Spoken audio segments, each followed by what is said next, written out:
this wicked island and sail back home to... Hello, Somerville. My name is Ed Hallen, and welcome to the Somerville Labor Show. Really pleased to bring you a show that I've been trying to do for quite a while. I've been thinking about this ever since this pandemic struck us, COVID-19. And as you can see, we are broadcasting remotely, as we will be doing for some time now. And one of the things that is very concerning to us is that we want to make sure that our senior citizens are safe. We want them to have the information that they need, which is incredibly important to me. And we want to make sure that we have people on the show that are going to be able to give us information, good information, straight information, and not some of the things that we have been hearing that we're very confused about. And I'm always concerned about our healthcare workers. I know that we all are. If they're not safe, then we're not safe. And it's really a pleasure for me to have someone on this show who's the president of the Mass Nurses Association, Donna Kelly-Williams. Welcome to the show. How you doing? Thank you so much, Ed. Thank you for having me today. No, thank you for being on and making the time for being on the show. It's very important to me to have you on the show. I've really been trying to do this for quite some time now. This is a courageous effort, in my opinion, of workers, frontline workers who have been out there working without the things that they need in order to keep us safe. And to keep themselves safe. And we've been really concerned about that for a while. All the frontline workers that are on the job right now, from the healthcare workers down to the cashiers and everybody. Can you just speak a little bit on this and let us know exactly from your viewpoint of what is going on out there right now currently? Well, I guess the best way to describe it, Ed, would be to call it the wild, wild west. Because unfortunately, there is not the standard, strict, and enforceable guidelines that we know that would further prevent the spread of this awful virus and to keep as many people as safe as we possibly can. Very early on, we sent our first letter to the governor. It's over 5 weeks ago now, outlining what we were seeing at the bedside of patients and also letting him know what we knew we were going to need going into this pandemic. And on the forefront of that was we looked at the CDC guidelines and the Department of Public Health and what their guidelines were as to what PPE or personal protective equipment we're going to need in order to remain at the bedside of patients that presented with this virus. We were very clear on what those were.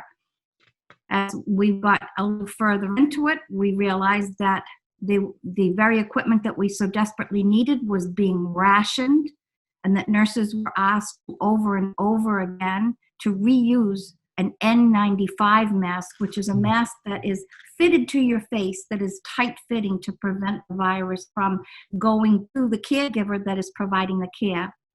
As a result of the shortage, the CDC lessened the standard, implied that these single-use masks could be used over and over again. As of this morning, I'm still hearing from nurses that are being told to wear the same mask for 3 weeks, which essentially does nothing. It prevents maybe a small amount of the virus transmission, but unless you have that tight seal, you do not have a 95% guarantee that that virus is not going through. Donna, if I can interrupt, it's really frightening. Please. Isn't it? It's Yes. really frightening if you think about it. I mean, and the concern is that even with all of this going on, and I remember Susan, when I interviewed Susan on the question one, she mentioned to me, that there were some of these hospital administrators were saying, well, sometimes if we were to, pass question one, there may not be enough money. I mean, you know what? Nurses are nurses, and they know what they need to do. And I know, and they're out there, and they're working with using their mask all these times. I mean, it's crazy. It's completely unacceptable. Right. It really is. And nurses are not afraid to get out there, Ed, and do the work. We want to be able to take care of patients. And all we're asking for is the resources that we need to be able to do that. Well, you know what we're going to do? I'm going to get into something in a little bit with you before I want to get to a couple of other questions I have here. But I do want to talk about union protection when it comes to members. Yes. You know a lot about it. You've been doing this for a very long time. I know a little bit about it because I've been doing it for quite a while myself. And safety is really the employer is obligated to take care of us. Obligated, in my opinion, for sure. So the last time that we communicated, it was regarding question 1 back in 2018. And it was called Safe Patient Limits. And we had 2 of your members on. I just mentioned them in the studio, Katie Murphy and Susan Wright, right? Susan Wright Thomas, yes. I'm sorry, I apologize. To discuss the need back then for more nurses, as they made a very compelling case, in my opinion. And now, ironically, here we are talking about COVID-19 and a crisis, and never were able to win that ballot question to get the proper staffing levels needed for the registered nurses. And this is where we are right now. So what happened was I looked at, I do a lot of research because it's what I do. I like to. And I found a quote recently from you. I don't know how old it is, but I don't think it's very old. It's a quote that said that from the viewpoint of nurses at the bedside and outbreak of COVID-19, something we have been concerned about for a very long time, too many hospitals in the state have been operating with bare bones staffing for years, refusing to provide the nurses necessary to meet established safe standards of care. Now that is a perfect statement because it's here. This is the big game. This is the one where I think all of you have really been concerned about. And Right. It's going to change. How is this going I to like change? to Go ahead, I'm sorry. I like to akin us to the canaries in the coal mine, that what we saw over the course of, I would say more extensively the last 10 years, an escalation and nurses being asked to care for more patients at one time, the patients being sicker that have been entrusted to our care, because anybody that's been in a hospital knows you're in and you're out before you can even put your toothbrush down. Mhm. And patients are not being given the care that we as nurses were trained to give. And you as a patient doesn't even know what care you're being shortchanged in. So going forward, over the last year, I cannot tell you, Ed, the number of times I have given testimony at a Department of Public Health hearing regarding the closure of services across the state. And even when the Department of Public Health deemed those services to be essential, the hospital administrators went ahead and closed those services. And the perfect example is what happened at Somerville Hospital, that Right. I testified at the Department of Public Health for their hearing on that closure. And at that point, we didn't really know that much about the COVID virus, but we made mention in our testimony in front of that board that our concern was that we shouldn't be closing down any facilities. As it is right now, the access to healthcare in our communities is very limited, and we need to do something in its totality to ensure that patients are being able to be cared for in their own communities. So for me, this is the time, I think. I mean, I know, look, before this all took place, and we were talking about this 2 years ago, nurses were already drastically shorthanded. Yeah. And to think that where we are now, I'm telling you, every day at 4:00, my TV, if I put my TV on, I have to see what's going on in Washington. It is really frightening to most people. Yes. And I also believe that defunding of our healthcare system has really become a major, major issue. And we need to get some money back in there. We need to correct this. And I guess my question to you is, can we get it done? And our legislature just passed a $2.2 trillion package, and so why can't they do something like that for healthcare? Why can't they? They're going to have to do this now. And this is where we really didn't want to be. Am I correct on that, Donna? Oh, you are 100% correct. But we have to go further than that, Ed. We can't just be doling out this money without holding people accountable for it. If we're lucky enough to get money to go towards healthcare, then it needs to go to healthcare. What we've seen over and over again is that what we've seen is a major increase in the salaries of CEOs and hospital corporations, and very little in the trickle down to the actual care of the patient that needs to be taken care of. And that's where we've done a great disservice to everyone that's under the impression that the cavalry is coming with all of these resources, but it never makes it to the front line and the bedside of the patients. Well, they spent a tremendous amount of money, the administrators that you're talking about, to fight question one and to Oh, yeah. confuse everybody on Over it. 40 million. Over 40 million. They could have spent that somewhere else, right? Yeah. Maybe on getting some more nurses into the system if they really wanted to do that. So they spent a tremendous amount of money doing that. And you know what? I do believe that after this, and I hope this really, we get out of this as best we can, that we can get to the point where people wake up and let's get some money, let's get our healthcare system back up and running again. It's crazy. Let me ask you a question, Donna. How are your nurses dealing currently right now with the patients that we have? Are we at the point of almost full capacity? Are we overloaded? What is happening currently right now? So some of our hospitals have seen the beginning of the surge already, and we have heard from many of our nurses that their ICUs are filling up very quickly. And even the extension, we've been asked to triple the size of the intensive care units across the state. But as many of your listeners, I'm sure, know, that there's a number of them that have been closed, and that as a result of that, we've had to open up more space and more ICUs anywhere that we possibly can. Patients that are presented with this virus turn very, very sick very, very quickly. So this isn't something that we can do just in time. We have to plan for every patient and consider every person that we come in contact with to be a COVID positive patient and a potential transmitter of the virus, and that we also have to be on the alert at all times that patient can get very sick very quickly. So my question is this, and I've been listening to some things on the radio and some news agencies. What is it that we can do, the public can do, in order to prevent this overcrowding? Because I know that there's things like you can triage, like what we're doing right now with your doctor. Have conversations with them before you go there. There may be some people who are having not COVID-19 symptoms, maybe not, or may feel similar to it. Is there, what can we do so we don't rush to judgment on it too quickly? Right, so I do think that that's definitely something that we can utilize right now.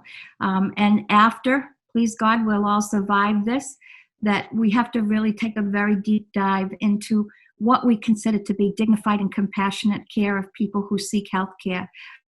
We've gotten away from that, and I think Governor Cuomo said it right when he said every time we report the number of deaths, that each one represents someone's loved one. And more so than ever, that's really what we need to be thinking about, is the very reason that we went into nursing to begin with is to take care of our patients. And our ask has always been, please just give us the resources that we need. We've never asked for more than what we need. I was watching an interview the other day too, and the sad part of it was that, almost everyone is not having the ability to be with their loved ones at their time of passing. That's very sad. And the doctor or the nurse that was being interviewed said, yeah, we're the last person that they're communicating with. And it's very, very sad. And, it's just, we just don't have enough people, no doubt about that. There's also something in here, I think that Charlie Baker, more than 900 doctors, nurses, physicians, assistants, and other caregivers have signed a second petition to Governor Charlie Baker demanding more help ahead of the expected surge. Do we know if there's anything in the works on that? Is there more help ahead? Well, I think it's so many things have been done. Unfortunately, a lot of them are too little too late, I'm afraid. We should have been at the forefront of this weeks ago, but it is what it is. And the fact that we're moving forward with whatever we can do at this point, we have to take it. To be bringing more nurses back to the bedside, to look at volunteers that can be in the room to really do just what you talked about, Ed, to be there when people's family cannot be there, to hold a phone, to be able to help, to have some communication between loved ones when they can't get into the facility. But certainly there's lots of opportunity that we can look at this as dignified as we possibly can, and really look, as critical as it is, to also add compassion to our care. And that's what nurses do. And we've always known that. I mean, every time I've had a health issue, I've been treated so well, and I really appreciate that. Once again, and I won't beat it to death anymore, Donna, but question one, really is something that we need to pay attention to and resurrect. I just want to say that. Just a couple quick notes here. We've heard stories. People wearing the same mask repeatedly. Nurses, we know that. There have been reports that our nurses have had concerns about going home in fear of taking the virus home to their families. Right? Healthcare workers infected and quarantined due to lack of protection. Right? So the lack of sufficient PPE, personal protective equipment, also has been very frightening for everyone. And as you said here, you've already told me it hasn't really gotten that much better. What do we have? We have Robert Kraft getting a plane going away, China, right? They bring back a bunch of those. Is it N95s? Am I correct? N95, N95, right. okay. And I interviewed people last week. They're making masks. They may not be N95s, but they're making masks. They're sewing. I called a gentleman on the phone to see how he's doing. He goes, well, in Somerville, he said, we're making masks right now. It's like an assembly line. We're making the outside, and then people are putting the protection part on the inside and all of that because people really want to do their part. And the Somerville you left it's still good, man. I'll tell you, I'm so very pleased to see people doing what they're doing and really pulling together. We also know that Joe Curtatone, our mayor, Governor Baker, they announced a Partners Healthcare in the old Kmart space where they're going to be having a sanitizing area for masks. Do you know anything about that right now? Are you familiar with it? Because I have a little information. Can you tell me a little bit about that, please?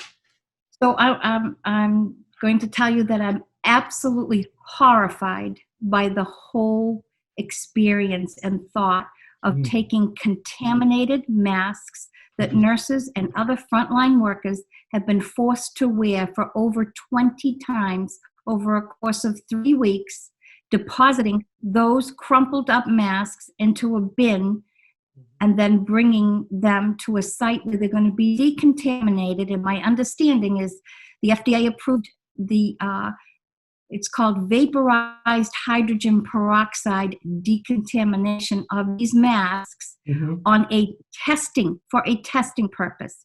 So once we have attempted to decontaminate these masks, they are supposed to be then returned to the hospitals where they were collected from. So what horrifies me about this is for anybody who has ever had to wear a mask where they work, especially for nurses who will be putting on a mask, and that is what they will be breathing through for 12-hour shifts with no testing, and testing that would go to research as what is the off-gassing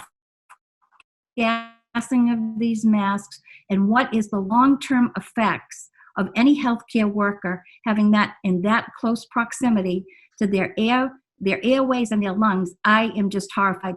If I can say it just as strongly as I possibly can, Ed, make the masks. Make the N95 masks. We have a defense order of protection out there right now that states that the president has confiscated many companies and made them get going on making the ventilators. Make the masks. This is the United States of America. We have no lack of labor that wants to do the right thing. So get everybody the tools that they need and stop investing in something that we don't know is a sure thing. Invest in the people that are willing to make these masks and get the other PPE out to as many people as we possibly can. And it's not just nurses and doctors. It's respiratory therapists. It's our housekeeping staff.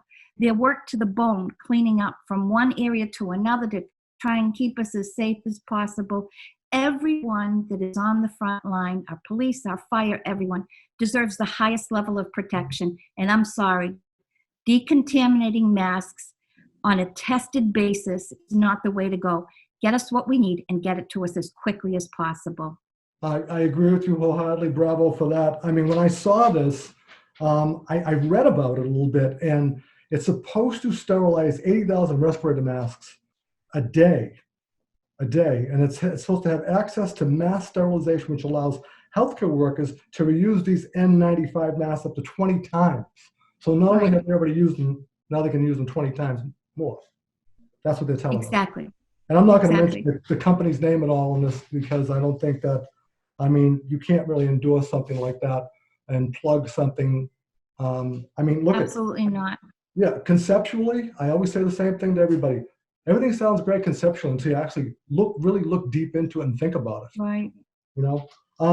So I And the don't, N95 masks, Ed, I just want to let go people ahead. know that originally, and the CDC was behind this, is that you be fit tested for that, so that it has foam around the nasal bridge and you pinch it so that it's very tight fitting to the face, so no virus or bacteria can infect you as a result of your exposure to it. They were manufactured for single use. So every time you put it on, you should use it. When you're done, put it in the trash. If you keep using it, you're weakening the seal. And what you're doing is you are now working with something that is not giving you the protection that it was intended to do. So if you take that same mask and you wear it for 3 weeks and then you put it in a bag, what protection do you think you're really getting as a result of that? And why are we investing in something like that when we should be investing in the very people? We have people that have been furloughed from other companies, many of our labor brothers and sisters that are out there making shields, and you know yourself, you have people that are sewing masks together, and many of our nurses have said they're so grateful for those masks that they put over their N95 to hold it in place, Yes. and also their head caps. So we're so grateful, and like you said, everybody wants to try and do whatever they can do, and Well, thank you all very much for doing that. well, it's coming from you. We really appreciate it. I'm so glad I asked you that one question because it was really concerning to me, because I really wanted to know, you know, if this thing, what's your take? Is it going to work? The other thing, now look at, I'm tired of hearing that we're the greatest country in the world, and we can't test people. We can't give people testing that they need. And incredibly important, in my opinion, ventilators, another issue. Don't have enough of those. You know, another Right. problem we have, how more people would survive had they had those. And sadly, we just don't have it. And we're constantly told we're the greatest country in the world, and we're not getting what we need. And I don't know how we can get over this. I don't know how we're able to get things done and do what we're doing with. I mean, look at Cuomo in New York. I mean, he's so frustrated, and he is just fighting and fighting hard and going after anybody he has to, and taking no prisoners when it comes to trying to protect the people. They've been hit very hard out there. So personally, for me, I don't know how you feel, but I don't want to give the people. I don't want to be a Debbie Downer. Okay, but I don't have as much confidence as some people that we're ever going to be able to have the ability to go back to socializing in the way that we've done before, without approval of a safe vaccine. How do you feel about that? I think we have to be very cautious. I agree that we have to get a vaccine for this novel virus that we don't know anything about, but I caution us rushing to it. Certainly, if it needs a little bit more time and our patients to continue with our isolation and our social distancing, and so be it. We need to be as safe as we possibly can with this. And we need to learn from what we saw in all of this. This is not our first rodeo with this. No. We had the threat of Ebola. We've had other pandemics or potential pandemics that we've been facing. And we needed to be better prepared. And if for nothing else, Ed, what we need to have is frontline nurses and doctors actually being involved in the decision making, and to really increase our public health and our pandemic space and the CDC, so that people are watching what's going on. So we're not 5 weeks behind a pandemic that it had the potential to kill more people. Why is it that the people that are making these decisions, I go through this myself, people who are making all of these very important decisions, then they don't have the experience level that people that are on the ground have. It just doesn't, it's just a comment. I'm just putting that out there. I have one more thing too I want to talk about when it comes to testing. This is it Dr. Fauci? I don't know why I have a problem pronouncing this man's name. That's okay. He's my hero. He's my hero. Okay, I'm sorry. Anyway, I saw him on CNN today, and he said that that there's an antibody test right now that they're Yes, going to roll out within 2 weeks, right? And is it very promising. okay? And then they're talking about asymptomatic. So I guess that I'm not a nurse, but I guess that means that it's you can pass it along and not really have it, correct? That's correct. And that's why at the beginning when I said that we have to assume everybody is positive or Okay. has been positive. Okay. And that's where that antibody test is going to be critical to determine who's already been exposed to it and who actually already had it. So many people that are self-quarantining and so fearful of it may have already experienced it, because the range of symptoms that people have when they do get it range from a sniffle, a headache, a loss of taste or smell, or absolutely nothing at all. But yet they have been exposed and their body recognized it as something it had to build antibodies up for. So that's going to be a critical test going forward when we see how many people have already had it and how many people have some type of immunity right now, so that we're on a safer course of who we're exposing the next round to, because there will be a next round to this. This won't go away after one shot. It'll probably be a virus that'll come back again under favorable circumstances. So please God, let us get through this round. And then as soon as we get onto stable ground, we need to be planning ahead for the next one and knowing what we know now and how do we plan. And never ever forgetting that for every patient that has died as a result of this, that we could have done better for them. Look, I'll be the first one on the picket line. Let me know where I have to go and how many members I have to bring when it comes to this, because we will march up to Beacon Hill or wherever we have to go. Absolutely. I have to say, they have been, so many of the legislators have shared our frustration with trying to get what we need. And so many of them have reached out to us, and so many of our union brothers and sisters have reached out to us with absolutely incredible donations of whatever they had, and also providing housing for our nurses so that they didn't have to go home, especially if they have little ones at home they don't want to infect. So there's been so many groups outside of our organization that have rallied, as we totally expect they would, but also that we've been with through the fights. Let me ask you a question, Donna. How are you doing? How are you holding up? That's important because you're a union leader and you work, right? You actually still work. Well, no, I have not since the ballot. I've really taken some time more for advocate work right now. But I have to tell you, Ed, that I'm the mother of an emergency trauma nurse at Cape Cod Hospital. My daughter works in the emergency room and is on the front line of this. And I worry every single day that she's not going to have what she needs to protect her. I have not been able to hug her in 5 weeks, and this is where it gets a little weepy for me, because she's had to stay away from all of us because of her exposure. And my 2 sons who are with the state police. They've also had to distance themselves from myself and my husband because of their exposures outside. So it's taken a toll on everyone. So I do know firsthand what it's like not only to be a provider of healthcare, but also to be a family member, worrying every day about not only my own personal family members, but all of the family members that are out there for everyone. Yeah, well, I mean, really well said. I really, I don't know how you're doing it. I don't know how you're holding up, but believe me, I'm with you all the way. Let me ask, I'm just going to get into a couple more little quick things here. Sure. The protection of your members, what is it exactly? Is there anything right now? What are your concerns that with the M&A and what the union is currently doing to protect their members as far as the administrators? Is there going to be, are you guys looking into anything that's concerning to you right now where they're not being treated properly with the safety protection, the PPEs that they need?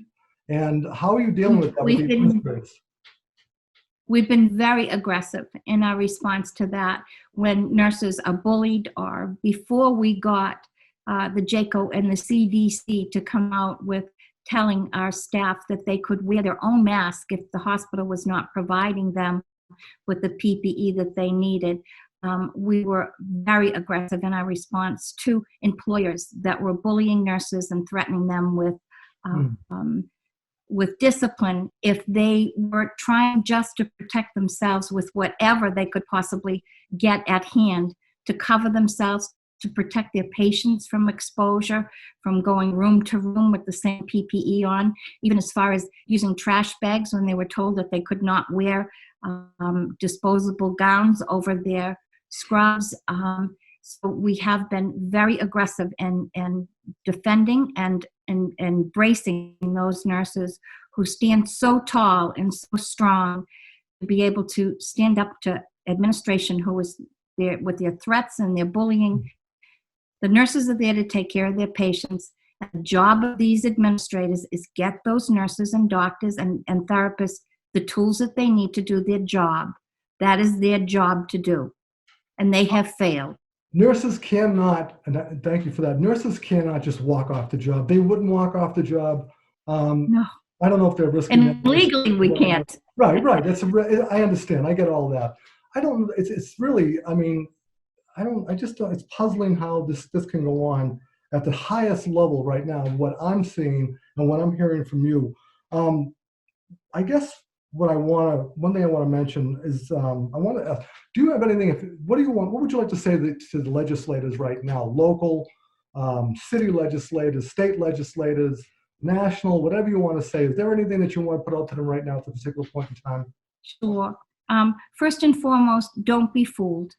Let us tell you exactly what we need. We need protection. We need PPE. We need N95 masks that fit our frontliners. They need to be disposable so that they form the tightest fit and we decrease the transmission of the virus. We need testing. We need everyone being tested, point of care testing to get immediate results. No outsourcing this to a company in California, making patients wait 5 days. Do it now. Do it at the bedside. Do whatever you need to get those resources in place. And listen to the providers of care when they tell you what they need to be able to take care of their patient in the most dignified and compassionate way. Thank you. Well said. Thank you, Donna. One other thing is that residents are always asking, what can we do? How can we help the nurses? Is there anything that residents can do to help you? Because I know many of them do want to help. Is there anything that they can do, or, I would say do exactly what you're doing. Stay home, stay well, and look in on your loved ones. Call your neighbors, make sure they're okay, and thank a nurse. Thank everyone on the front line. Thank that person at the grocery store that's risking their life to be out there to make sure that you have the food on your table. And thank everyone who is doing whatever they can to help in whatever way they can. Donna, you know what? In closing, what I want to say to you is I want to thank you. I want to thank all the nurses that you represent. Incredibly courageous people, right? Working on the front lines, fighting a gigantic battle with one arm tied behind your back. And I want to, God bless all of you, and thank you all so much for doing that. It's just, to me, this is something that I wanted to get out to the public. I want people to understand exactly what's going on out there. And coming from you, it really means a lot, because this is the source that 230,000 nurses have been informing you and telling you what they're doing, what's happening to them on the front lines. So yes, I couldn't be more thankful to come forward with that. Thank you so much, Ed. I also want to do one more thing, okay? And I do a lot of t-shirts. I got this t-shirt habit, okay? And this is a shirt. This is the back of it. And it's when we fight, we win. Yes. You got it. So this is yours. I already sent one to you, only in Somerville. I don't know if you ever got that shirt, but I got another one for you if you haven't, from the other two nurses. Oh, thank you. Thank you very much. You're welcome. This is us marching up to City Hall. We're just going to have a friendly meeting up there. That's all. But we took this up there. We marched up there. It was about, I don't know, probably 800 people.